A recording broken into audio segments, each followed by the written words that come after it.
Next up for Off to Sea in the RV, we move our house on wheels from Shreveport to Memphis, Tennessee.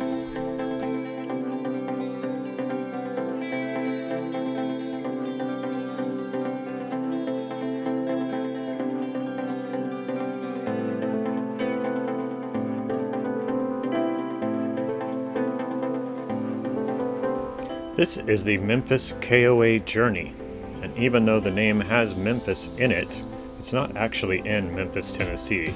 It's actually in Marion, Arkansas, just across the Mississippi River from Memphis.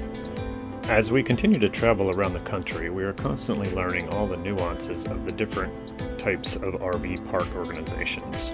Recently, we learned that the KOA organization actually has 3 different levels of resort in their arsenal. The 3 levels are Journey, Holiday, and Resort. Journey is what I'm going to call the lowest and less frills level. They are really for people needing a single night stopover on their way to somewhere else. They are located near highways typically. They have more pull-through sites. They have well-lit after-hours check-in service. And they just have fewer amenities than some of the other levels. The next level is the Holiday level. This definitely has more amenities and services. They have full-service RV sites and KOA deluxe cabins with bathrooms. It's really a place where you might choose to spend a few days. And finally, we have the Resort level of KOA Park, which is really for when you've reached your final destination and you want to spend some time. They have plenty of patio RV sites and deluxe cabins with linen service. They also have activities led by dedicated recreation staff, on-site food service, group meeting spaces, and more. They have free Wi-Fi, premium tent sites, a KOA store, and a camp canine pet park a lot of times. My big takeaway from learning these levels was that we really don't want to stay at the Journey level sites because we don't move more than every 2 weeks usually, and what happens is you end up getting different neighbors on both sides every day, and it's loud in the mornings because it's usually motorhomes actually, and they are constantly firing up first thing in the morning and leaving. So we were going to try and restrict ourselves from using the Journeys whenever possible. They tend to be fine as far as cleanliness and spaciousness, but it's just a much more transient crowd that you get there, so we'll just avoid those in the future. For our first outing to Memphis proper, we decided to visit Mud Island Park. Mud Island Park sits in the heart of the Mississippi River, a short walk from downtown Memphis. The park features a new 50-foot Memphis sign, a scale model of the lower Mississippi River, 18-gallery river museum, a 5,000-seat concert venue, and fantastic views of the Memphis skyline. Mud Island Park is open every day from dawn till dusk. The Mississippi River Museum is open Thursday through Sunday from 10 a.m. to 5 p.m. Admission to the park is free, but museum and concert tickets cost extra.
I really wanted to mention the Memphis Pyramid here, and I realize I don't have any other footage of it, so I'll just talk about it for a second. The Memphis Pyramid is now the site of the Bass Pro Shops store in Memphis, and it is humongous inside. It's totally worth stopping to see. It was originally opened in 1991 as a 20,000 seat arena, and it hosted basketball games and concerts of a whole lot of big stars played there. I highly recommend Googling it and checking out the story. It's very interesting. Walking over to the Lorraine Motel, which is now the Civil Rights Museum in Memphis, Tennessee. You can see they've preserved, I guess, the entire hotel, but they've turned it into like a little plaza where you can hang out and learn about Martin Luther King.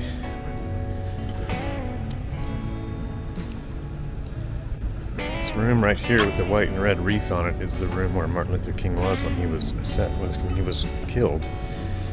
He was actually shot from across the street over there, and he was in that room right there when he got killed. You're unable to film inside the Civil Rights Museum, so I feel like I'm doing this a bit of an injustice. It's really, really important if you're in Memphis, I think, to go see this place and go through the entire thing. It's not very expensive. It has an amazing amount of history inside regarding the entire civil rights movement in the U.S., not just the history of Martin Luther King.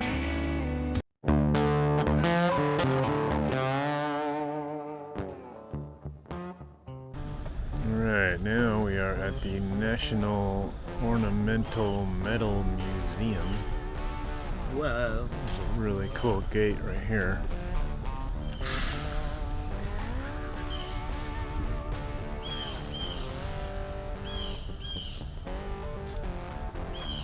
Every one of these little ornaments is different.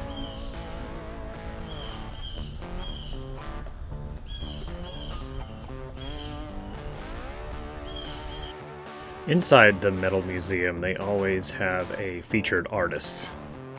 The feature artist that was there when we were there was master metalsmith Kim Cridler.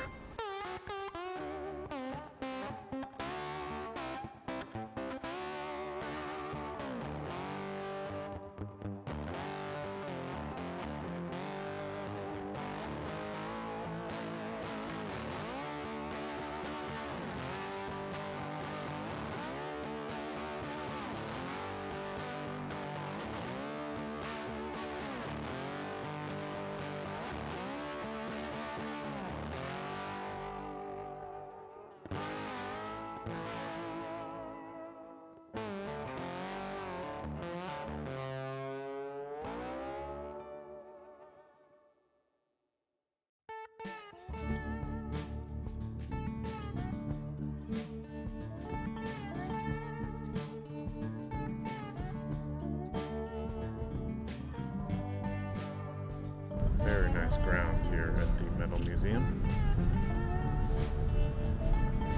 There's art everywhere. This is kind of a sampler section where every section of fence is a completely different style by a different artist.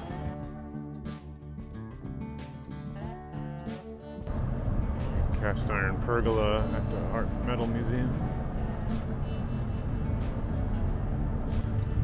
Extremely artsy-fartsy bench.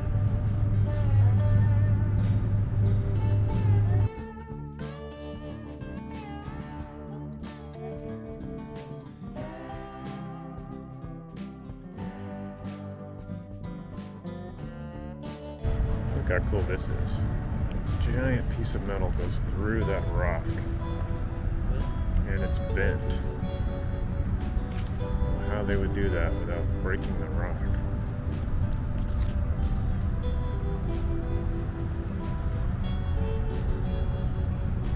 See the Mississippi in the background. It's a really cool place. Big cast iron bell. Unfortunately, that's all we got for Memphis. Next up, Nashville.